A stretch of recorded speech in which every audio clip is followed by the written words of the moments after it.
புதுசாக படிக்கிறவங்க இப்போ தான் முதல்ல எஸ்ஏ எக்ஸாம் ஒரு யூனிஃபார்ம் சர்வீஸ் எக்ஸாமுக்கு புதுசாக படிக்க ஆரம்பிச்சிருக்கேன் அப்படின்னா அதுக்கு எப்படி படிக்கணும், நமக்கு என்ன தேவையோ அதை மட்டும் நம்ம தேர்ந்தெடுத்து படித்தோம்னா போதும். எல்லாருமே என்னதான் ஈஸியாக இருந்தாலும் நீங்கள் ப்ரீவியஸ் இயர் கொஸ்டின்லாம் எடுத்து பாருங்கள், ஓரளவுக்கு ஈஸியாக தான் இருக்கிற மாதிரி இருக்கும். ஆனாலுமே அதில் 120 கிராஸ் பண்ணுறது கஷ்டமாக இருக்கும். ஏன்னா நம்ம எல்லாத்தையும் படிப்போம், என்னென்ன இருக்கோ 6வது அறிவியலிருந்து 10வது அறிவியல் வரைக்கும் 50 பாடங்கள் எடுத்து எல்லாத்தையும் போட்டு படிச்சுட்டு இருப்போம். எது தேவை எது தேவையில்லை அப்படின்றத தெரிஞ்சு படிச்சுக்கிட்டோம்னா போதும். நீங்கள் எஸ்ஏ எக்ஸாமுக்கு மட்டும்தான் நான் ப்ரிப்பேர் பண்ணுறேன், பிசிக்கு மட்டும்தான் நான் படிக்கிறேன் அப்படின்னா நீங்கள் டிஎன்பிஎஸ்சி படித்தவங்க கூட தான் போட்டி போட போகிறீங்க. அவங்க கூட போட்டி போடணும் அப்படின்னா இந்த மெத்தடில் நீங்கள் படித்தா மட்டும்தான் போட்டி போட முடியும். முதல்ல நம்ம படிக்கும்போது நமக்கு ஒரு பயம் இருக்கும், ஐயோ இதை விட்டுட்டோமே அதை விட்டுட்டோமே அப்படின்னு சொல்லிட்டு. அப்படிலாம் நீங்கள் எதுவுமே நினைக்க வேணாம், அது எல்லாருக்குமே உள்ளது தான். இருந்தாலும் இது அடிப்படையில் நீங்கள் எடுத்து சிலபஸை ரிவிஷன் பண்ணி படிக்க ஆரம்பிச்சிங்கன்னா போதும். கஷ்டப்பட்டு படிங்க, ரொம்ப கஷ்டமானதை படிக்க வேணாம். சரியா? அதுதான் எஸ்ஏ எக்ஸாமுக்கானது. அனைவருக்கும் வணக்கம். இப்போது இந்த வீடியோவை பொறுத்தவரை இதில் நம்ம என்ன பார்க்க போகிறோம்னா, எஸ்ஏ எக்ஸாமுக்கு தயாராகிற மாணவர்களுக்காக தான் இந்த வீடியோ. இதை பொறுத்தவரை புதுசாக படிக்கிறவங்க இப்போ தான் முதல்ல எஸ்ஏ எக்ஸாம் ஒரு யூனிஃபார்ம் சர்வீஸ் எக்ஸாமுக்கு புதுசாக படிக்க ஆரம்பிச்சிருக்கேன் அப்படின்னா அதுக்கு எப்படி படிக்கணும், எந்தெந்த சிலபஸ் படிக்கணும், எந்த சிலபஸுக்கு எந்த குறிப்பிட்ட பாடங்களை படிக்கணும் அப்படின்றதுக்காக நீங்கள் ஏற்கனவே நல்லா படிச்சிருந்தாலும் இப்போ நம்ம பார்க்க போகிற பாடங்கள் ரிலேட்டடாக நல்லா ரிவிஷன் பண்ணுங்கள் போதும். சரியா? ஏன் அப்படின்னா இப்போ தான் குரூப் 4 எக்ஸாம் முடிஞ்சிருக்கு. அடுத்து டிஎன்பிஎஸ்சி படிக்கிறவங்களும் அப்படியே எஸ்ஏ எக்ஸாமுக்கு ஸ்டார்ட் பண்ணிடுவாங்க, அவங்களும் ப்ரிப்பரேஷன் ஆரம்பிச்சிருவாங்க. நீங்கள் யூனிஃபார்ம் சர்வீஸுக்கு மட்டும்தான் படிக்கிறோம் அப்படின்னா நம்ம அவங்க கூடயும் போய் போட்டி போடுற மாதிரி இருக்கும். அவங்க எல்லாத்தையுமே படிச்சிருப்பாங்க. சரியா? நம்மளும் அவங்க கூட போட்டி போடுறோன்னு சொல்லிட்டு அவங்க படிக்கிற மாதிரியே எல்லாத்தையும் போய் படிச்சுக்கிட்டு இருந்தோம்னா அவங்களோட நம்ம கட்டாயம் நம்மளால் போட்டி போட முடியாது. அப்போது நமக்கு என்ன தேவையோ அதை மட்டும் நம்ம தேர்ந்தெடுத்து படித்தோம்னா போதும். சரியா? அதுக்கு இந்த வீடியோவை நீங்கள் நல்லா பயன்படுத்திக்கோங்க. இப்போ இதில் வந்துட்டு எந்த பாடத்தில் எவ்வளோ கேள்விகள் இருக்குது, அதுக்கு எந்த பாடங்களை படிக்கணும், சரியா, அதை நம்ம முக்கியமாக பார்க்க போகிறோம். சரியா? இதை பொறுத்தவரை நீங்கள் ஏற்கனவே நல்லா படிச்சிருந்தீங்கன்னா ரிவிஷன் பண்ணுறதுக்கு இதை பயன்படுத்திக்கோங்க. இதில் நம்ம பார்க்க போகிறது ரிலேட்டடாக நீங்கள் படிச்சிங்கனாலே போதும். இதை ஒரு தடவை நீங்கள் பார்த்துட்டு ப்ரீவியஸ் இயர் கொஸ்டின் கடைசியாக நடந்த ஒரு 3 எஸ்ஐ எக்ஸாம், ஒரு 3 எஸ்ஐ தேர்வுகளோட ப்ரீவியஸ் இயர் கொஸ்டினை மட்டும் நீங்கள் எடுத்து பாருங்கள். இந்த வீடியோவை பார்த்துட்டு அதையும் எடுத்து பாருங்கள். பார்த்துட்டிங்கன்னா உங்களுக்கு ஒரு ஐடியா வந்துடும். இது ரிலேட்டடாக மட்டும் நீங்கள் படிங்க போதும். சரியா? அதாவது கஷ்டப்பட்டு படிங்க, ரொம்ப கஷ்டமானதை படிக்க வேணாம். சரியா? அதுதான் எஸ்ஏ எக்ஸாமுக்கானது. அதே நேரத்தில் ரொம்பவும் நம்ம ஹார்ட் ஒர்க் போடணும். சரியா? வேறு ஒன்றும் கிடையாது. ஈஸியாக பாஸ் பண்ணலாம். ரிட்டன் எக்ஸாமில் நம்ம 120 கொஸ்டின்ஸை வந்து நம்ம கிராஸ் பண்ணலாம். சரியா? எக்ஸாமை பொறுத்தவரை ஈஸியாக தான் இருக்கும். ஆனாலுமே எவ்வளோதான் நல்லா படிச்சிருந்தாலும் அதில் 120 கிராஸ் பண்ணுறது அப்படின்றது கொஞ்சம் கஷ்டமாக இருக்கும். சரி? அதுக்கு இந்த வீடியோ ஒரு தடவை பார்த்துட்டு நம்ம ப்ரீவியஸ் இயர் கொஸ்டினையும் பார்த்துட்டு அப்படியே படிக்க ப்ரிப்பரேஷனை ஸ்டார்ட் பண்ணிட்டோம்னா ஈஸியாக நம்ம கிராஸ் பண்ணிடலாம். சரியா? இப்போ நம்ம ஃபஸ்ட்டு பார்ப்போம். இப்போ இதை பொறுத்தவரை எந்த சப்ஜெக்டில் எத்தனை கொஸ்டின் கேட்குறாங்க அந்த மாடல் கொஸ்டினையும் சிலபஸையும் வச்சு நான் இன்றைக்கி உங்களுக்கு சொல்லிடுறேன். சரியா? ஃபஸ்ட்டு பாருங்கள், ஃபிசிக்ஸ் சயின்ஸ் ஏரியா. சரியா? மொத்தமாக இது எல்லாமே சயின்ஸ்.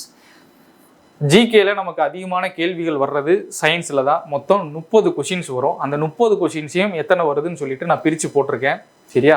இதில் ஏன்னா இப்போ நம்ம எப்படி டிஎன்பிஎஸ்சி படிக்கிறவங்க ரெகுலராக தமிழ் படிப்பாங்களோ அதே மாதிரி நீங்கள் எஸ்ஐக்கோ இல்லை பிசிக்கோ படிக்கிறீங்கன்னா டெய்லி நீங்கள் சயின்ஸும் சைக்காலஜியும் டெய்லி பார்க்கணும். சரி? அப்போ தான் நம்ம காம்படிஷன்லேயே வருவோம்.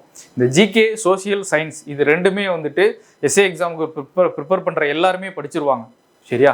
அதில் நம்மளோட வெற்றியை தீர்மானிக்கிறதுன்றது இங்கிலீஷ், சிஏ, கரண்ட் அஃபேர்ஸ், இந்த 2 சப்ஜெக்ட்டு தான் வெற்றியை தீர்மானிக்கிறது. சரியா? அதில் இப்போ நம்ம காம்படிஷனில் இருக்கணும் அப்படின்னா இது 2ஐயும் நல்லா பண்ணணும். அதுலேயும் சயின்ஸை வந்துட்டு நல்லா படிக்கணும். ஏன்னா மொத்தமாக 80 கொஷின் ஜிகேல கேட்குறாங்க. 140 கொஷினில் 80 கொஷின் வந்து ஜிகேல வந்துடும். அதில் 30 கொஷின் சயின்ஸ் ரிலேட்டடாக மட்டும் வந்துடும். சரியா? இப்போ ஃபஸ்ட்டு பாருங்கள், ஃபிசிக்ஸில் 10 கொஷின்ஸ் வருது. சரியா? இந்த 10 கொஷின்ஸை பொறுத்தவரை நமக்கு 11th 12th புக்குக்கு நீங்கள் எதுக்கும் போக வேணாம். 6 to 10, சரியா, ஸ்கூல் புக்ஸில் 6 to 10 வரைக்கும் இருக்கிற பாடங்கள், அதுலேயும் குறிப்பிட்ட சில பாடங்கள் இருக்குது. அந்த பாடங்களை நல்லா படித்தாலே போதும். இப்போ நமக்கு சிலபஸ் படி பார்த்தோம்னா நமக்கு ஃபிசிக்ஸில் சவுண்டு, லைட்டு, ஹீட்டு, அதே மாதிரி nuclear physics, invention and discoveries கொடுத்துருப்பாங்க. அதுக்கப்புறம் மோஷன்ஸ், இயக்கவியல் விதிகள், இது ரிலேட்டடெல்லாம் இருக்கும். சரியா? இதில் இப்போ இந்த குறிப்பிட்ட ஒரு 5 சப்ஜெக்டை அதை நல்லா படித்தாலே போதும்.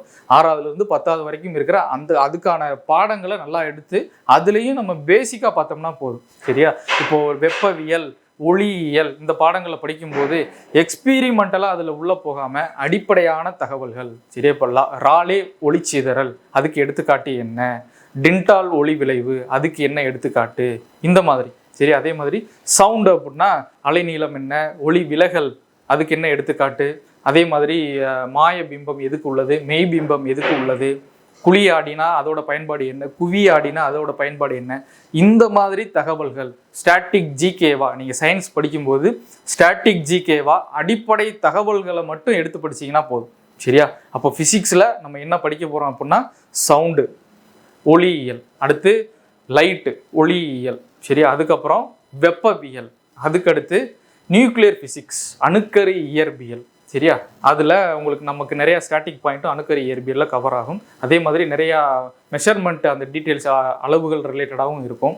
அதுக்கப்புறம் ஃபிசிக்ஸில் 6வதுலேருந்து 10வது வரைக்கும் யார் யார் எதை எதை கண்டுபிடிச்சாங்க, இந்த 10 கொஷினில் ஃபிசிக்ஸ் 10 கொஷினில் இன்வென்ஷன் டிஸ்கவரிஸ் ரிலேட்டடாக 2 கொஷின் அதில் மட்டும் வந்துடும் சரியா. அப்போ நம்ம சயின்ஸ் பாடங்களை படிக்கும்போது இந்த கண்டுபிடிப்புகள் மட்டும் யார் யார் கண்டுபிடிச்சிருக்காங்கன்னு சொல்லி அதை தனியாக எடுத்து எழுதிட்டோம் அப்படின்னா அதுலேருந்து 2 கொஷின் வந்துடும், ஈஸியாக போட்டுறலாம் சரியா. நீங்கள் மொத்தமாக பாடங்களை படிக்கும்போது படித்தோம்னா எல்லாத்தையும் ஒரே இதாக படிக்கிற மாதிரி இருக்கும், கஷ்டமாக இருக்கும். இப்போது நீங்கள் ஃபிசிக்ஸுக்கு தயாராகும் போது இப்போ ஒளியியல்ன்ற பாடம் படிக்கிறீங்கன்னா 6வதுலேருந்து 10வது வரைக்கும் அப்படியே ஒளியியல், அதுக்கப்புறம் லைட்டு ஹீட்டு வெப்பவியல் படிக்கிறீங்கன்னா 6வதுலேருந்து 10வது வரைக்கும் அப்படியே வெப்பவியல். இப்படி படித்தோம் அப்படின்னா நமக்கு படிக்கிற விஷயம் ஞாபகம் இருக்கும். நீங்கள் புக் வைஸ் போனோம் அப்படின்னா அதுவும் படிப்போம், நமக்கு விஷயங்களும் தெரியும், ஆனால் ஞாபகம் வச்சுக்கிறது கஷ்டமாக இருக்கும். அப்போ படிக்கும்போது கொஞ்சம் சிலபஸ் படியே எடுத்து படிச்சுட்டா ஈஸியாக இருக்கும். அதே மாதிரி ரிவிஷன் பண்ணுறதும் சிலபஸ் படியே ரிவிஷன் பண்ணிட்டோம்னாலும் ஈஸியாக இருக்கும் சரியா.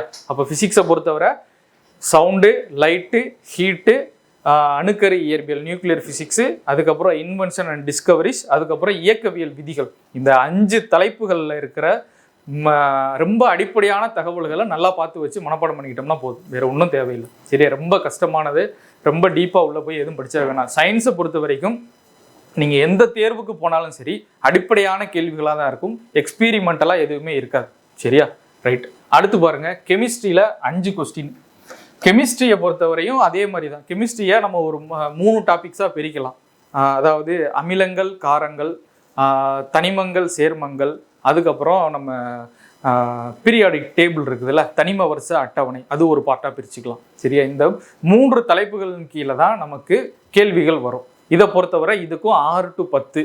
அதுலேயும் நம்ம சயின்ஸை பொறுத்தவரை 8, 9, 10 சரியா. இந்த 3 புத்தகத்தையும் நல்லா படிச்சுக்கிட்டோம்னா போதும், வேறு ஒன்றும் கிடையாது சரியா. அப்போது கெமிஸ்ட்ரியில் 3 டாபிக்ஸ், இந்த 3 டாபிக்ஸுக்கும் 6 to 10 எங்கே கவர் ஆகுதுன்னு பார்த்துட்டு அது ரிலேட்டடான பாடங்கள் அதுலேயும் 9th 10th நல்லா கவர் பண்ணி படித்தோம்னா போதும் சரியா. கெமிஸ்ட்ரியை பொறுத்தவரை கார்பனின் சேர்மங்கள்னு சொல்லி ஒரு பாடம் இருக்கும், அந்த பாடத்தில் இருந்து கட்டாயம் கேள்விகள் இருக்கும், கேள்விகள் இல்லாத பரீட்சையே இருக்காது சரியா. அந்த ஒரு பாடத்தை படித்தோம் அப்படின்னா இந்த 5 கொஷினில் 1 கொஷினோ 2 கொஷினோ அதுலேருந்து மட்டும் வந்துடும் சரியா. அதுக்கப்புறம் சேர்மங்கள், தனிமங்கள், அதை பொறுத்தவரை இப்போ எக்ஸாம்பிளுக்கு சோடியம் பை கார்பனேட்னா என்ன, அது எதுக்கு பயன்படுது, அதோட வேதிப்பெயர் என்ன, அதே மாதிரி சோடியம் கார்பனேட்டுனா என்ன, கால்சியம் குளோரைடுனா என்ன, கால்சியம் ஆக்சி குளோரைடுனா என்ன, இது எல்லாமே ஸ்கூல் புக்கில் நமக்கு டேபிள் போட்டு கொடுத்துருப்பாங்க சரியா. அதை நல்லா படிச்சுக்கணும். அதுக்கப்புறம் பீரியாடிக் டேபிள், அந்த தொகுதிகள், தொடர்கள், மந்த வாயுக்கள் எது, கார்பன் சார்ந்த தனிமங்கள் எது சரி, அது எந்த தொகுதியில் வருது, இந்த மாதிரி இருக்கிற அடிப்படை தகவல்கள் இது ரிலேட்டடாக நல்லா பார்த்துக்கிட்டோம்னா போதும், மற்றபடி ஒன்றும் கிடையாது. அதுக்கப்புறம் அமிலங்கள், காரங்கள், அது தொடர்பாக இருக்கிற அடிப்படை தகவல்கள் சரியா. இதுதான் கெமிஸ்ட்ரி. அதுக்கப்புறம் பயாலஜி, இந்த 7 கொஷினுக்கு தான், பயாலஜியில் 7, இந்த 7 கொஷினுக்கு தான் நம்ம நிறையா படிக்கிற மாதிரி இருக்கும். ஏன்னா நம்ம 10th பார்த்தோம் அப்படின்னா 10th பயாலஜிலேயே நிறையா பாடங்கள் இருக்கும் சரியா.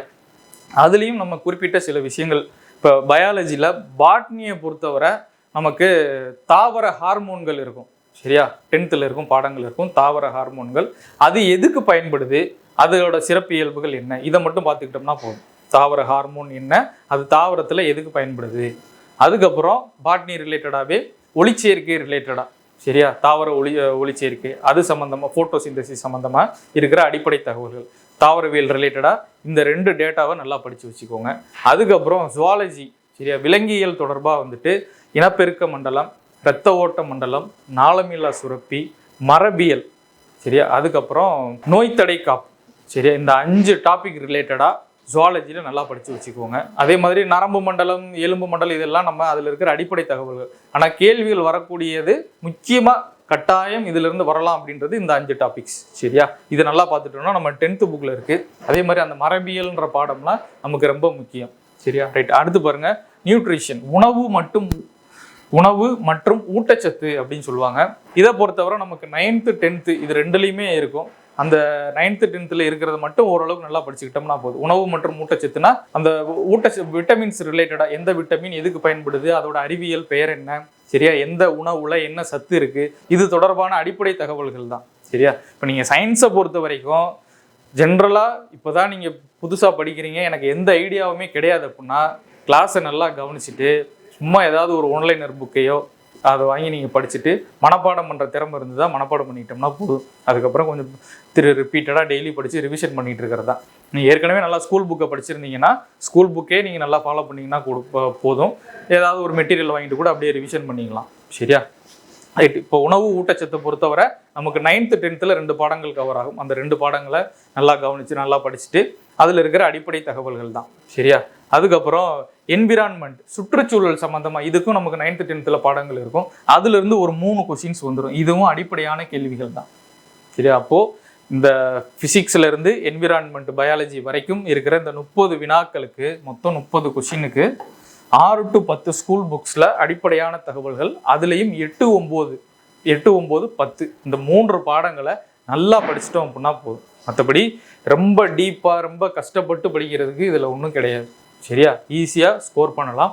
ஆனால் அதை ரிப்பீட்டடாக நம்ம ஞாபகம் வச்சுக்கணும் அப்படின்னா நீங்கள் டெய்லி சயின்ஸ் படிக்கணும். டெய்லி சயின்ஸ் புதுசாக படிக்கிறவங்களுக்கு சொல்கிறேன், டெய்லி சயின்ஸு சைக்காலஜி இந்த 2 சப்ஜெக்டையும் நீங்கள் டெய்லி படிச்சுக்கிட்டே இருக்கணும். அப்போ தான் நம்ம காம்படிஷனுக்குள்ளவே வருவோம். சரியா, ரைட். அடுத்து பாருங்கள், ஜிஎஸ் பாலிட்டி. ஃபஸ்ட்டு பாலிட்டியில் 10 கொஷின். இந்த ஜிகே சிலபஸில் நீங்கள் ரொம்ப பேசிக்காக படிக்கிறது பாலிட்டி தான். சரியா, பாலிட்டியை பொறுத்தவரை ஆர்டிகல்ஸ்லாம் நிறையா இருக்கும். சரியா, அரசியலமைப்பில் அட்டவணைகள் இருக்குது, பகுதிகள் இருக்குது, விதிகள் இருக்குது, இந்த மாதிரி ஏகப்பட்டது இருக்கும். நிறையா நம்பர்ஸ் வரும். நம்பர்ஸ் நிறையா ஞாபகம் வச்சுக்கிற மாதிரி இருக்கும். சரியா, இதில் நீங்கள் பாலிட்டியில் ரொம்ப டீப்பாக போய் ஆர்டிகல்ஸ்லாம் ரொம்ப படிக்க வேணாம். ஆர்டிகல்ஸை பொறுத்தவரை யூனிஃபார்ம் சர்வீஸ் போலீஸ், எஸ்ஐ இது 2லையும் அதிகமான வினாக்கள் இருக்காது. உங்களுக்கு கேட்டால் விதி 32, 42, 44, சரியா, அதுக்கப்புறம் 356 இந்த மாதிரிக்காக தான் ஏதாவது வரும். மற்றபடி ரொம்ப டீப்பாக டிஎன்பிஎஸ்சி படிக்கிற மாதிரி எல்லா விதிகளையும் 395 விதிகளையும் சிலபஸில் கொடுத்துருக்கிற எல்லா டாபிக்ஸுக்குமான விதிகளையும் மனப்பாடம் பண்ண வேண்டியது கிடையாது. சரியா, அப்போது இதில் என்ன கேள்விகள் வரும் அப்படின்னா அடிப்படையான கேள்விகள், பேசிக் கொஸ்டின்ஸ், அதுவும் கொஞ்சம் கான்செப்டான கொஸ்டின்ஸ், அவ்வளோதான். சரியா, இப்போ எக்ஸாம்பிளுக்கு நாடாளுமன்றம்னா என்ன, எதை உள்ளடக்கியது நாடாளுமன்றம், குடியரசுத் தலைவர், மக்களவை, மாநிலங்களவை இது 3ஐயும் உள்ளடக்கியது நாடாளுமன்றம். இது தொடர்பாக சரியா எதை உள்ளடக்கியதுன்னு கேட்கலாம். அதே மாதிரி நாடாளுமன்ற மாநிலங்களவையில் இப்போ குடியரசுத் தலைவர் எத்தனை உறுப்பினர்கள் நியமிக்கிறாரு, 12 உறுப்பினர்களை நியமிக்கிறாரு, இந்த மாதிரி கேட்கலாம். இப்படி கான்செப்டாக அடிப்படையான கேள்விகள் தான். அதே மாதிரி இப்போ தமிழ்நாட்டிலிருந்து மக்களவைக்கு எத்தனை பேர் தேர்ந்தெடுக்கப்படுறாங்க, மாநிலங்களவைக்கு எத்தனை பேர் தேர்ந்தெடுக்கப்படுறாங்க, தமிழ்நாட்டில் சட்டப்பேரவை உறுப்பினர்கள் எத்தனை பேர், அங்கே மொத்தமாக மக்களவை உறுப்பினர்கள் எத்தனை பேர், இந்த மாதிரி நாடாளுமன்றம் சட்டமன்றம் தொடர்பாக இப்படி கேள்விகள் வரலாம். அதே மாதிரி குடியரசுத் தலைவர் எடுத்துக்கிட்டோம் அப்படின்னா அவங்களோட வயது, தகுதி, அதிகாரம், பணிகள் இது தொடர்பாக அடிப்படையான தகவல்கள், ரொம்ப டீப்பாக உள்ளே போக தேவையில்லை. அவங்க எப்படி மசோதாவுக்கு ஒப்புதல் கொடுக்குறாங்க, அந்த மசோதாவுக்கு ஒப்புதல் கொடுக்கறதுல என்னென்ன வழிமுறைகள், இதெல்லாம் தேவையில்லை. எந்த மசோதா குடியரசுத் தலைவர் அனுமதியோட சட்டப்பேரவைக்கு வருது, அதே மாதிரி எந்த மசோதா ஆளுநர் அனுமதியுடன், ஆளுநர் அனுமதி வாங்கிட்டு தான் எந்த மசோதா உள்ளே வருது, இப்படி நம்ம பார்த்துக்கிட்டோம்னா போதும். சரியா, அதோட ஸ்ட்ரக்சரு உள்ள அதுக்கு என்ன ப்ரொசீஜரு இதெல்லாம் நம்ம படிக்க தேவையில்லை. சரியா, அப்போ குடியரசுத் தலைவர் ரிலேட்டாக படிக்கும்போது வயது தகுதி என்ன, அவர் என்னென்ன செய்யலாம், அவரோட பதவி காலம் என்ன, இப்படி அடிப்படை தகவல். அதே மாதிரி ஆளுநருக்கு. சரியா, அதுக்கப்புறம் நம்ம 8th புக்கில் 7வது 8வது புக்கில் பார்த்தோம் அப்படின்னா இந்த அடிப்படை உரிமைகள் தொடர்பாக, குடியுரிமை தொடர்பாக ஒரு சில பேசிக் டேட்டாஸ் இருக்கும். அதை படிச்சுக்கிட்டு நீங்கள் ஸ்கூல் புக்கில் பாலிட்டிக்கு நீங்கள் படிக்க வேண்டியது, அதிகமாக படிக்க வேண்டிய பாடங்கள்னா 9th 10th இருக்கிற பாடங்கள். அதுலேயும் பாலிட்டியை பொறுத்தவரை டேட்டாஸ் ரொம்பலாம் அதிகமாக இருக்காது. நம்ம ஓரளவுக்கு ரீட் பண்ணிட்டாலே எக்ஸாம் பாயிண்ட் பாடங்கள் பெருசாக இருந்தாலும் எக்ஸாம் பாயிண்ட் ஆஃப் வியூவில் நம்ம பார்க்கும்போது நமக்கு ரொம்ப கம்மியான டேட்டா தான் இருக்கும். சரி, அதை நல்லா படிச்சுக்கிட்டோம்னா போதும். மற்றபடி ரொம்ப டீப்பாக ஒன்றும் ரொம்ப படிக்க தேவை கிடையாது. அதுக்கப்புறம் 9th 10th நமக்கு 9th பொறுத்தவரை உள்ளாட்சி அமைப்புகள் தொடர்பாக ஒரு பாடம் இருக்கும். அதுக்கடுத்து தேர்தல் சம்பந்தமாக, தேர்தல், அரசியல் கட்சிகள், மனித உரிமைகள் சம்பந்தமாக பாடங்கள் இருக்கும். இந்த 3 பாடங்கள் நல்லா படிங்க. இப்போ தேர்தல் சம்பந்தமான தேர்தல் ஆணையம் எப்போ உருவாக்கப்பட்டது, அதில் எந்த அரசியலமைப்பில் எந்த விதியின் கீழே வருது, எந்த பகுதியில் வருது, இது தொடர்பாக இருக்கும். அரசியல் கட்சிகள் சம்மந்தமாக கொடுத்துருப்பாங்க.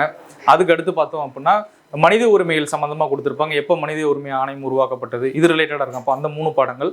அதுக்கப்புறம் 10th மத்திய அரசு, மாநில அரசு, அரசியலமைப்பு உருவான வரலாறு, சரியா. அதுக்கப்புறம் இந்தியாவோட வெளியுறவு கொள்கைகள், இந்தியாவின் அண்டை நாடுகள் ரிலேட்டடாக 5 பாடங்கள் இருக்கும். இந்த 5 பாடங்கள் இருக்கிற அடிப்படை தகவல்கள் எல்லாத்தையும் வரி வரியாக படித்து மனப்பாடம் பண்ண வேண்டியதில்லை. ஆர்டிகளுக்குலாம் ரொம்ப டீப்பாக போக தேவையில்லை, சரியா. இது ரிலேட்டடாக தான் உங்களுக்கு கொஷின்ஸ் இருக்கும். அப்போது இந்த 10 கொஷினுக்கு நீங்கள் 9th 10th நல்லா படிச்சுட்டு 6 to 8 இருக்கிற ஸ்டாட்டிக் ஜிகே பாயிண்ட் அதை மட்டும் நம்ம பார்த்துக்கிட்டோம்னா போதும். ரொம்ப ஈஸி. இது பாலிட்டியில் இன்னைக்கு இருக்கிற சப்ஜெக்ட்லேயே இந்த 10 மார்க் நீங்கள் ஈஸியாக ஸ்கோர் பண்ணலாம். எப்படி படித்தா? ஈஸியாக படித்தா ஈஸியாக 10 மார்க் எடுக்கலாம். கஷ்டமாக படித்தா பாலிட்டியில் உங்களால் மார்க் ஸ்கோர் பண்ண முடியாது. ஏன்னா கான்செப்ட் நிறையா வரும், உங்களால் எல்லாத்தையும் ஞாபகம் வச்சுக்க முடியாது. அடிப்படை தகவலை மட்டும் பார்த்துக்குங்க போதும். பாலிட்டியில் 10 மார்க் ஃபுல்லாக எடுத்துடலாம். அடுத்து ஜாகிரஃபியில் 10 கொஸ்டினுக்கு நீங்கள் கம்மியான பாடங்கள் தான் படிக்க போகிறோம். மற்ற சப்ஜெக்டை விட இது கம்மியாக தான் இருக்கும். அதுலேயும் 7வது ஜாகிரஃபியும் 10வது ஜாகிரஃபியும் நல்லா படிக்கணும், சரியா. 10th ஜாகிரஃபியில் நமக்கு இந்தியாவின் அமைவிடம் மற்றும் இயற்கை அமைப்புகள்னு சொல்லி ஒரு பாடம். அதுதான் இந்த 10 கொஸ்டினுக்கு அடிப்படையான முதல் பாடம், சரியா. உங்களுக்கு ஜாகிரஃபி சிலபஸில் 70% அந்த ஒரு பாடத்தில் கவர் ஆகும். அதுக்கப்புறம் அதே மாதிரி தமிழ்நாடு ரிலேட்டடாக தமிழ்நாட்டின் அமைவிடம் மற்றும் இயற்கை அமைப்புகள்னு ஒரு பாடம் இருக்கும், சரியா. இந்த 2 பாடங்களை நல்லா படிச்சுட்டா ஜாகிரஃபியில் 3/4 முடிஞ்சுது. அதுக்கப்புறம் நமக்கு 7th சுற்றுலா தலங்கள், சுற்றுலா சம்பந்தமாக ஒரு பாடம் இருக்கும். எந்த ஊரில் எந்த சுற்றுலா இடம் இருக்குது, எந்த அருவி எங்கே இருக்குது, எந்த பீச் எங்கே இருக்குது, எந்த மலைத்தொடர் எங்கே இருக்குது அப்படின்னு சொல்லிட்டு டேபிள் காலம் போட்டு கொடுத்துருப்பாங்க 7th, சரியா. அதை ஒரு தடவை நல்லா பார்த்துக்கணும். அதுக்கப்புறம் நமக்கு வளங்கள், கனிம வளங்கள் தொடர்பாக கேள்விகள் வரும். கனிம வளத்துக்கு 7th 10th 12th 12வதுல இருக்கிறது ஒரு பாடம். அதையும் நம்ம படிக்கணும், சரி. ஏன்னா அதுலேருந்தும் கேள்விகள் ஏற்கனவே கேட்டிருக்காங்க. கனிம வளம் தொடர்பாக இந்திய அளவில், தமிழ்நாட்டு அளவில், உலக அளவுலையும் நம்ம படிக்கணும், சரி. இப்போ இரும்பு அப்படின்னா இரும்பு உற்பத்தியில் முதன்மை நாடு எது, இந்தியாவில் முதன்மை மாநிலம் எது, இந்த மாதிரி. இப்போ நிலக்கரி அப்படின்னா தேசிய நிலக்கரி நிறுவனம் எங்கே இருக்குது, அது எந்த துறையின் கீழே வருது, இது எல்லாமே நம்ம ஸ்கூல் புக்கில் டேட்டாவை கொடுத்துருப்பாங்க. இதை மட்டும் அடிப்படை தகவல் ஸ்டாட்டிக் ஜிகே பாயிண்ட் மாதிரி படிச்சுக்கிட்டோம்னா போதும், சரியா. ஈஸியாக அதில் 10 மார்க் ஸ்கோர் பண்ணலாம். அதுக்கப்புறம் போக்குவரத்து சம்மந்தமாக 10th புக்கில் ஒரே ஒரு பாடம் இருக்கும். அந்த ஒரு பாடத்தை ஒழுங்காக படித்தா போதும், சரியா. அதுக்கடுத்து மற்றது எல்லாமே நமக்கு வேளாண்மை, மண், இது ரிலேட்டடாக கேட்காமையும் இருக்கலாம், சரியா. 10th புக்கில் தான் இருக்கும். அதில் அடிப்படையாக எந்த மண் எங்கே கிடைக்குது, அதில் என்னென்ன இருக்குது, பெருசாக நிறையா கொடுத்துருப்பாங்க. அதில் உள்ள டீப்பாலாம் எதுவும் போக வேணாம், சரியா. எந்த மண்ணில் என்ன பயிர் விளையும், இந்தியாவில் எந்த மண் அதிகமாக காணப்படுது, தமிழ்நாட்டில் எந்த மண் அதிகமாக காணப்படுது, இதை நல்லா படிச்சுக்கிட்டா போதும், சரியா. நீங்கள் ஜாகிரஃபியை பொறுத்தவரை கம்மியான பாடங்கள் இருக்கும். கம்மியான டேட்டாவை நல்லா படிச்சுக்கிங்க போதும். ரொம்ப டீப்பாலாம் போக வேணாம். அதே மாதிரி அந்த நான் சொன்ன 2 பாடங்கள், இந்தியாவின் அமைவிடம் இயற்கை அமைப்புகள், தமிழ்நாட்டின் அமைவிடம் இயற்கை அமைப்புகள், இந்த 2 பாடத்தை நல்லா படிக்க. ஏன்னா இதுலேயே நமக்கு ஆறுகள், மலைகள், பீடபூமிகள் இது எல்லாமே கவர் ஆகும், சரியா. ரைட். இப்போ ஆறுகளை பொறுத்தவரை எங்கே உருவாகுது, அதில் என்ன டேம் இருக்குது, அது எந்த மாநிலத்தில் இருக்குது, இதை நல்லா பார்த்துக்கிட்டா போதும். மற்றபடி அது எந்த திசையில் போகுது, எப்படி போகுது, சரியா, இதெல்லாம் ரொம்ப டீப்பாக உள்ளே போக தேவையில்லை. ஜாகிரஃபி படிக்கல மேப்பை மட்டும் வச்சு இந்தியாவில் எந்த மாநிலம் எங்கே இருக்குது அது தெரிஞ்சாலே நீங்கள் ஈஸியாக நீங்கள் இந்த சப்ஜெக்டை படிக்காமே கெஸ் பண்ணி போட்டுடலாம். ஏன்னா இது ஜாகிரஃபி அடிப்படை பொது அறிவு தான், சரியா. எந்த மாநிலம் எங்கே இருக்குது அது தெரிஞ்சுட்டா அங்கே என்ன இருக்குது அப்படின்றத நீங்கள் படிக்கும்போது உங்களால் ஞாபகம் வச்சுக்க முடியும், சரியா. ரைட். அடுத்து எக்கனாமிக்ஸில் 5 கொஸ்டின் இருக்கிறதுல கம்மியான கொஸ்டின்ஸ் இதில் தான் இருக்கும் நமக்கு எக்கனாமிக்ஸை பொறுத்தவரை நமக்கு ஸ்கூல் புக்கில் நம்ம இதுக்கு படிக்க வேண்டியது 9th 10th நம்ம டேட்டாவாக படிச்சுக்கிட்டோம்னா போதும், சரியா. 9th கூட அவ்வளோவா டேட்டாவாக இருக்காது, நம்ம 10th இருக்கும், சரி. 10th ஒரு 3 பாடங்கள் இருக்கும். அதே மாதிரி 11th 11வது எக்கனாமிக்ஸில் 7வது பாடத்திலிருந்து 11வது பாடம் வரைக்கும் டேட்டா நிறையா இருக்கும், சரியா. அப்போது 6 to 10 இருக்கிற அடிப்படை தகவல்களை நல்லா படிச்சுட்டு 11th எக்கனாமிக்ஸில் இருக்கிற அந்த கடைசி 5 பாடங்கள் இருக்கிற பேசிக் தகவல்கள் அதை நல்லா பார்த்துக்கிட்டா போதும். இப்போ இந்த எக்கனாமிக்ஸை பொறுத்தவரை நமக்கு வரிகள் ரிலேட்டடாக கட்டாயம் ஒரு கொஷின் இருக்கும். சரி, அதுவும் ஃபிஸ்கல் பாலிசி, மானிட்டரி பாலிசி, இந்த மாதிரி நம்ம பணவியல் கொள்கை, நிதி கொள்கை ரிலேட்டடாக ரொம்ப டீப்பாக போக தேவையில்லை. சரியா, வரிகள் தொடர்பாக நமக்கு வந்துட்டு எந்த வரி, மறைமுக வரி எது, நேர்முக வரி எது, மத்திய அரசுக்கு எது வருது, மாநில அரசுக்கு எது வருது, இதெல்லாம் நமக்கு ஸ்கூல் புக்லேயே கொடுத்துருப்பாங்க. இதை மட்டும் படிச்சுக்கிட்டா போதும். அல்லது அதுக்கப்புறம் வங்கிகள் தொடர்பாக எந்த வங்கி எப்போ நாட்டு உடைமை ஆக்கப்பட்டது, கிசான் கிரெடிட் கார்டு எந்த வங்கி வெளியிட்டது, இது ரிலேட்டடாக.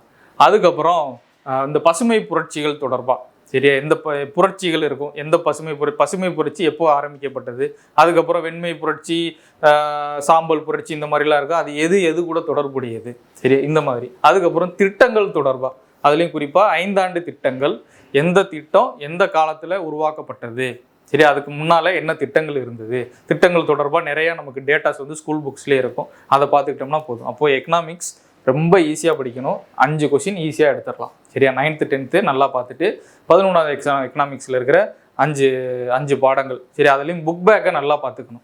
ரைட். அடுத்து ஹிஸ்ட்ரி இருக்கிற சிலபஸ்லேயே இந்த 10 கொஷின், இந்த ஹிஸ்ட்ரி 10 கொஷினுக்கு தான் நம்ம நிறையா படிக்கிற மாதிரி இருக்கும். ஏன்னா சிலபஸும் இதுக்கு தான் அதிகம். இதை ஹிஸ்ட்ரியை பொறுத்தவரை உலக வரலாறும் நமக்கு சேர்ந்து வந்துடும். சரியா, சிந்து சமவெளி நாகரிகத்தில் இருந்து கடைசியாக இந்தியா சுதந்திரமாகின வரைக்கும் மொத்த வரலாறும் இதில் வந்துடும். அப்போது நிறையா பாடங்கள் இருக்கும். ஆனாலுமே கேள்வி கேட்குற ஏரியா அப்படின்றது குறிப்பிட்ட சில ஏரியாஸ், அந்த ஏரியாவை நம்ம நல்லா பார்த்துக்கணும்.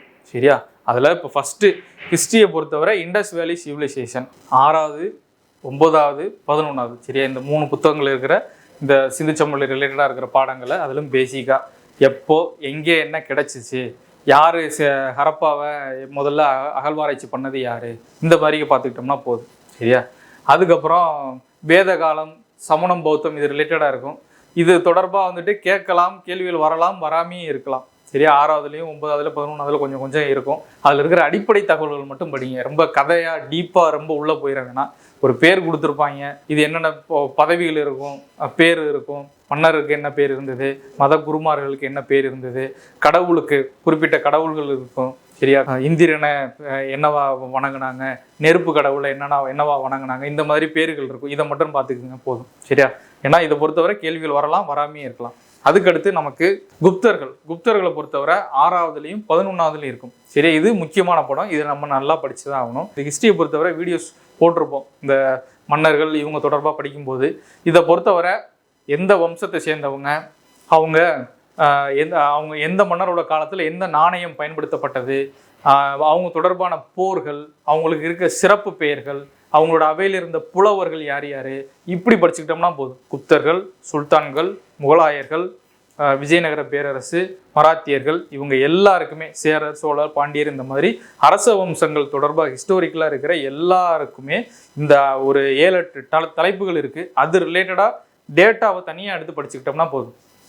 எந்த வம்சத்தை சேர்ந்தவங்க, முதல்ல இருந்தவர் யார், கடைசியாக இருந்தவர் யார், எந்த போர் கூட தொடர்புடையவங்க யார், எந்த போர் யார் தொடர்புடையது, சரியா, உடன்படிக்கைகள், புலவர்கள், வெளிநாட்டு தூதர்கள், நாணயங்கள் யார் வெளியிட்டா, சரியா, இப்படி இருக்கிறது தான். இந்த மாதிரி ஹிஸ்ட்ரியை நம்ம சிலபஸை படிச்சுட்டு அதை பல டாபிக்ஸாக பிரிச்சுட்டோம் அப்படின்னா நம்ம ஈஸியாக ஞாபகம் வச்சுக்கலாம். இல்லைன்னா நிறையா டாபிக்ஸ் இருக்குது, எவ்வளோத்தையும் நம்ம ஃபுல்லாக போட்டு வரியெல்லாம் படிச்சுக்கிட்டு இருந்தோம்னா டைம் ரொம்ப லென்த்தாக போகும். சரி, அப்போ முதல் தடவை படிக்கும்போதே இந்த மாதிரி சப் டாபிக்ஸாக பிரிச்சுட்டோம் அப்படின்னா ஈஸியாக நம்ம ஹிஸ்ட்ரியை ஞாபகம் வச்சுக்கலாம். ஏன்னா கேள்வி கேட்டால் இந்த தலைப்புகளில் தான் கேட்பாங்க.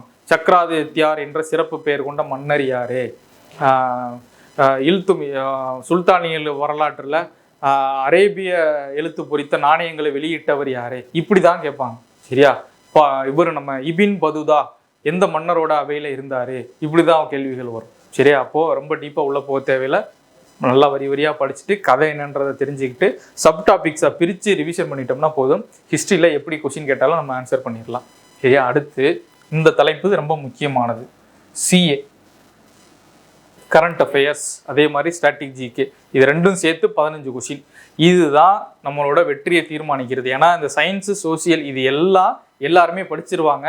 அதே மாதிரி எந்த தலைப்புகளில் எத்தனை கேள்வி வரும், எந்த பாடத்தை இதுக்கு படிக்கணும் அப்படின்றது எல்லாருக்குமே தெரியும், எல்லாருமே படிச்சிருவாங்க. ஆனால் இந்த 15 கொஷினுக்கு தான் என்ன கேட்பாங்க, எங்கேருந்து கேட்பாங்க, இது வந்து யாருக்குமே தெரியாது. எதனாலும் வரலாம். ஏன்னா இப்போ இதுக்கு நம்ம என்ன படிக்கிறோம், current affairs, monthly current affairs எடுத்து வச்சு படிப்போம். சரியா? இப்போ டிஎன்பிஎஸ்சியை பொறுத்தவரை கரண்ட் அஃபேர்ஸ் எங்கேருந்து வரும், என்ன கேட்பாங்க, எப்படி கேட்பாங்க, எதுவுமே நம்ம சொல்ல முடியாது. ஆனால் எஸ்ஐ எக்ஸாமை பொறுத்தவரை இந்த 15 கொஸ்டினுக்கு நம்ம ஓரளவு கணிக்கலாம். சரியா? ஏன்னா இதை பொறுத்தவரை யூனிஃபார்ம் சர்வீஸ் போலீஸாக இருக்கட்டும், எஸ்ஐயாக இருக்கட்டும், சரி, இந்த ரெண்டுத்துலையுமே கரண்ட் அஃபேர்ஸ் ஸ்ட்ராட்டஜிக்கை பொறுத்தவரை சமீபத்தில் நடந்த முக்கியமான நிகழ்வுகள், எந்த நிகழ்வு தொடர்பான செய்திகள் அடிக்கடி பேப்பரில் வருது, எந்த செய்திகள் தொடர்பாக அடிக்கடி நியூஸில் பேசிக்கிட்டு இருக்காங்க, சமூக ஊடகங்கள் எது தொடர்பாக அடிக்கடி பேச்சுவார்த்தைகள் நடக்குது, இது ரிலேட்டடான கேள்விகள் கட்டாயம் இருக்கும். குறிப்பாக சரி, இப்போ சமீபத்தில் அப்படின்னா தேர்தல் நடந்தது, அடுத்து பதவி இருக்கிறாங்க. சரி, அப்போது தேர்தல் தொடர்பாக ஏதாவது கேள்விகள் வரலாம். சரியா? அப்போது பேப்பர் இப்போதுலேருந்தே நம்ம டெய்லி நியூஸ் பேப்பர் படிக்க ஆரம்பிச்சு அதில் இருக்கிற குறிப்பிட்ட சில முக்கியமான பாயிண்ட்டை மட்டும் நம்ம எடுத்து வச்சுக்கிட்டோம்னா போதும். அதே மாதிரி இஸ்ரேல் பாலஸ்தீன் போர் நடக்குது. ஏன்னா இப்போ இதுக்கு முன்னால் நடந்த எக்ஸாம்ஸ் எல்லாம் பார்த்தீங்கன்னா உக்ரைன் ரஷ்யா போர் ரிலேட்டடாக கொஷின்ஸ் எல்லா எஸ்ஐ எக்ஸாம்ஸ்லையுமே இருந்தது. ஏன்னா அது ரிலேட்டடாக அடிக்கடி டெய்லி நீங்கள் பேப்பர் எடுத்தீங்கன்னா டெய்லி இஸ்ரேல் பாலஸ்தீன் போர், உக்ரைன் ரஷ்யா போர் ரிலேட்டடாக ஏதாவது ஒரு நியூஸ் கட்டாயம் இருக்கும். சரி, அப்போது கடைசியாக நடந்த எஸ்ஏ எக்ஸாம் ஃபுல்லாகவே யுக்ரைன் ரஷ்யா போர் ரிலேட்டடான கொஷின்ஸ் இருந்தது. அதே மாதிரி இப்போ இனிமேல் பாலஸ்தீன் இஸ்ரேல் பாலஸ்தீன் ரிலேட்டடான இப்போ அந்த போர் தொடர்பாக ஏதாவது கேள்விகள் வரலாம். இஸ்ரேலோட தலைநகரம் என்ன, இஸ்ரேலோட பிரதமர் யார், பாலஸ்தீனோட அதிபர் யார், இது தொடர்பாக ஏதாவது கேள்விகள் வரலாம். அப்போது நடப்பு நிகழ்வுகளை பொறுத்தவரை பேப்பரை நல்லா படித்து அதில் பாயிண்ட் எடுத்துக்கிட்டோம்னா போதும். நோட்டிஃபிகேஷனுக்கு அப்புறம் இல்லை இப்போலேருந்து நீங்கள் படிச்சுக்கிட்டு இருந்தீங்கன்னா பேப்பரை படிச்சுட்டு ஏதாவது ஒரு மந்த்லி கரண்ட் அஃபேர்ஸ் எடுத்து வச்சுட்டு ரிவிஷன் பண்ணால் ஈஸியாக இருக்கும்.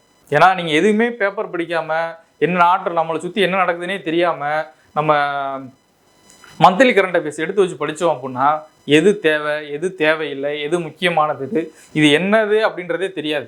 ஏதோ ஹிஸ்ட்ரி ஜாகிரபி படிக்கிற மாதிரி ஃபுல்லாக அதையும் எடுத்து மனப்பாடம் பண்ணி படிச்சுக்கிட்டு இருப்போம். சரியா? அப்போது டெய்லி பேப்பர் படிச்சுட்டு அதுக்கப்புறம் மந்த்லி கரண்ட் அஃபேர்ஸ் வச்சு அதை அப்படியே ரிவிஷன் பண்ணோம்னா நமக்கு படிக்கிறதுக்கு ஈஸியாக இருக்கும். சரியா? அப்போ இந்த 15 மார்க் ரொம்ப முக்கியமானது. நம்மளோட வெற்றி தீர்மானிக்கிறது இதுதான்.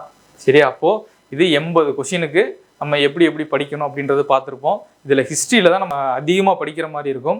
இப்போ நம்ம அதில் பண்டைய வரலாறு ரிலேட்டடாக சொல்லியிருந்தேன். அதே மாதிரி உலக வரலாறு இருக்குது. ஹிஸ்ட்ரியில் உலக வரலாறுல நமக்கு ரொம்ப டீப்பாக போக தேவையில்லை. 10th புக்கில் 9th புக்கில் நிறையா இருக்கும். அதில் முதல் உலக போர், அதில் பங்கேற்ற நாடுகள் எது எது, அச்சு நாடுகள் எது, நேச நாடுகள் எது, எந்த வருஷம் நடந்தது, என்ன உடன்படிக்கை போட்டாங்க, அதே மாதிரி 2ஆம் உலக போர் அதே மாதிரி பார்த்துக்கிட்டோம்னா போதும். சரி, அதுக்கப்புறம் ஐநாவின் அமைப்புகள், அதோட கிளை அமைப்புகள் என்னென்ன இருக்குது, எப்பப்போ தொடங்கப்பட்டது. சரி, அதுக்கப்புறம் இந்திய சுதந்திர போராட்ட வரலாறு தொடர்பாக 10th புக்கில் இருக்கிற அளவுக்கு நல்லா படிச்சுக்கிட்டோம்னா போதும். ரொம்ப டீப்பாக உள்ளே போக தேவையில்லை 12th. சரியா?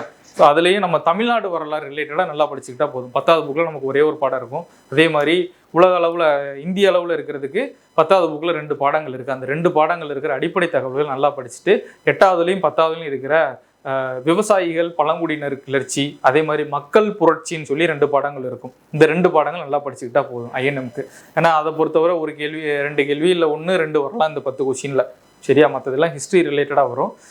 இதை நல்லா பார்த்துக்கிட்டா போதும். அதே மாதிரி சமூக சீர்திருத்த இயக்கம்னு ஒரு பாடம் இருக்கும். 8வதுலேயும் 10வதுலேயும் இருக்கும். அதை நல்லா படிச்சுக்கிட்டோம்னா போதும். ராஜாராம் மோகன் ராய் எந்த அமைப்பை தொடங்கினார், அயோத்திதாசர், அதே மாதிரி லாஸ்ட்டாக கூட ஒரு எக்ஸாம்பிள் கேட்டிருந்தாங்க, இரட்டைமலை சீனிவாசன் தொடங்கிய பத்திரிகை அமைப்பு எந்த, ஆதி திராவிட மகாஜன சபையை தொடங்கினவர் யார், இதெல்லாம் கேட்டிருந்தாங்க. சரி, இதெல்லாம் சமூக சீர்திருத்த இயக்கங்கள் ரிலேட்டடாக வரும். அதுவும் தமிழ்நாட்டு தொடர்பாக இருக்கிறத நல்லா படிச்சுக்கிட்டோம்னா போதும். சரியா? அப்போது இந்த 80 கொஷினுக்கு ஹிஸ்ட்ரி, மொத்தமாக ஜிகே, அதே மாதிரி சயின்ஸ் தொடர்பாக இருக்கிற பாடங்கள் நல்லா படிக்கணும். இப்போ நான் சொன்ன மாதிரி இருக்கிற பேசிக்காக இருக்கிற பாடங்களை நல்லா பார்த்துக்கிட்டா போதும். ரொம்ப டீப்பாக ரொம்ப கஷ்டப்பட்டு நான் ரொம்ப புரிஞ்சு படிக்கணும் அப்படிலாம் நீங்கள் எதுவுமே நினைக்க வேணாம். சரியா? 4 ஆப்ஷன்லேருந்து ஒரு ஆன்சர் தான் நமக்கு தேவை. சரியா? அதுக்கு எக்ஸாமுக்கு என்ன தேவையோ அதை மட்டும் சிலபஸ் படி பார்த்துட்டு மாடல் கொஸ்டின் எஸ்ஐ கொடுத்துருப்பாங்க, அது எங்கெங்கே இருந்து என்னென்ன வந்திருக்குன்னு சொல்லிட்டு பார்த்துக்கிட்டோம்னா போதும். மற்றபடி ரொம்ப ஒன்றும் கஷ்டமானது கிடையாது. இதை கஷ்டமாக படித்து நான் எல்லாத்தையும் தெரிஞ்சுக்கணும் புரிஞ்சு படிச்சுன்னு நினச்சிங்கன்னா உங்களுக்கு கஷ்டம். சரியா? பேசிக்காக படிச்சிங்கன்னா ஈஸியாக நம்ம 120 கிராஸ் பண்ணலாம். மற்றபடி இதில் ஒன்றும் பெருசாக கிடையாது. இதில் ஒரு விஷயம் என்னென்னா தொடர்ந்து படிக்கணும், அவ்வளோதான். ஏன்னா நிறைய விஷயங்கள் இதெல்லாம் நம்ம படிக்கும்போது ஏற்கனவே படித்த மாதிரி இருக்கும். ஒரு தடவை படிக்கல எனக்கு ஞாபகம் வந்துருச்சு, எனக்கு எல்லாமே தெரியுது, நான் அடுத்து நீ படிக்கலாம், நான் வேறு சப்ஜெக்ட்டு போகிறேன் அப்படிலாம் தோணும். சரியா? ஆனால் நமக்கு நல்லா தெரிஞ்சிருந்தாலும் ரிப்பீட்டடாக அதை பார்த்துக்கிட்டே இருக்கணும். ஏன்னா இதெல்லாம் வந்துட்டு நம்ம அப்ஜெக்டிவ் டைப் கொஸ்டின், அங்கே கொஷினை 4 ஆப்ஷனையும் பார்க்கும்போது நமக்கு நிறையா விஷயங்கள் குழப்பம். சரியா, அதுக்கு வந்து நம்ம எக்ஸாக்டாக ஆன்சர் எடுக்கணும் அப்படின்னா நல்லா தெரிஞ்சிருந்தாலும் ரிப்பீட்டடாக அதை படிச்சுக்கிட்டே இருந்தால் மட்டும்தான் எக்ஸாக்டாக நம்மளால் ஆன்சர் எடுக்க முடியும். ஏன்னா நான் மறுபடியும் சொல்கிறேன், எஸ்ஏ எக்ஸாமை பொறுத்தவரை கேள்விகள் எளிதாக தான் இருக்கும், ரொம்ப கஷ்டமானதெல்லாம் கேட்க மாட்டாங்க. ஏன்னா படித்தவங்க படிக்காதவங்க கிராமப்புறத்தில் இருக்கிறவங்க கஷ்டப்படுறவங்க எல்லாருமே படித்து வேலைக்கு போகிற மாதிரி தான் கொஸ்டின் செட் பண்ணுவாங்க. அதனால் கொஸ்டின் ஈஸியாக தான் இருக்கும். ஈஸியான வினாக்களுக்கு ஆன்சர் பண்ணுற மாதிரி படித்தோம்னா 120 கிராஸ் பண்ணலாம். நம்ம பார்த்துருப்போம், எல்லாருமே என்ன தான் ஈஸியாக இருந்தாலும் நீங்கள் ப்ரீவியஸ் இயர் கொஸ்டின்லாம் எடுத்து பாருங்கள், ஓரளவுக்கு ஈஸியாக தான் இருக்கிற மாதிரி இருக்கும். ஆனாலுமே அதில் 120 கிராஸ் பண்ணுறது கஷ்டமாக இருக்கும். சரி, அதுக்கு காரணம் இதுதான். ஏன்னா நம்ம எல்லாத்தையும் படிப்போம், என்னென்ன இருக்கோ 6வது அறிவியலிருந்து 10வது அறிவியல் வரைக்கும் 50 பாடங்களையும் எடுத்து எல்லாத்தையும் போட்டு படிச்சுட்டு இருப்போம். எது தேவை எது தேவையில்லை அப்படின்றத தெரிஞ்சு படிச்சுக்கிட்டோம்னா போதும். சைக்காலஜி தொடர்பாக இருக்கிறது மொத்தம் சைக்காலஜியில் 60 கேள்விகள், நமக்கு ஜிகேல 80, சைக்காலஜியில் 60. சரியா, அந்த 60 கொஷினையும் 10 பிரிச்சிருக்கும். அதில் ஃபஸ்ட்டு லாஜிக்கல் ரீசனிங். சரியா, லாஜிக்கல் தொடர்பான கொஞ்சம் யோசிச்சு ஆன்சர் மாதிரி ஏதாவது படங்கள் கொடுத்து இதில் என்ன இருக்குது, இது அடுத்து எப்படி வரும், அந்த மாதிரிக்கே கேட்கலாம். சரி, இது எல்லாமே ரீசனிங் தொடர்பாக உள்ளதான். அதில் ஒரு 10 கொஷின். அடுத்து நியூமரிக், மேக்ஸ் ரிலேட்டடாக இருக்கிறது. சரியா, நீங்கள் எஸ்ஐக்கு மேக்ஸை பொறுத்தவரை ரொம்ப கஷ்டமான சம்ஸு அது ரிலேட்டடெல்லாம் ரொம்ப பார்க்க வேணாம். இந்த மேக்ஸை பொறுத்தவரை நமக்கு கொஞ்சம் ஈஸியாக தான் இருக்கும். அதுவும் வாழ்வியல் கணிதங்கள் தொடர்பாக தான் மேக்ஸஸ் இருக்கும். வாழ்வியல் கணிதங்கள்னால் இந்த லாப நட்டம், சதவிகிதம், வட்டி, தனி வட்டி, கூட்டு வட்டி, அதே மாதிரி விகிதம், விகிதாச்சாரம், ஆட்கள், நாட்கள், இந்த மாதிரி இருக்கிற தலைப்புகளை வாழ்வியல் கணிதங்கள்னு சொல்லுவாங்க.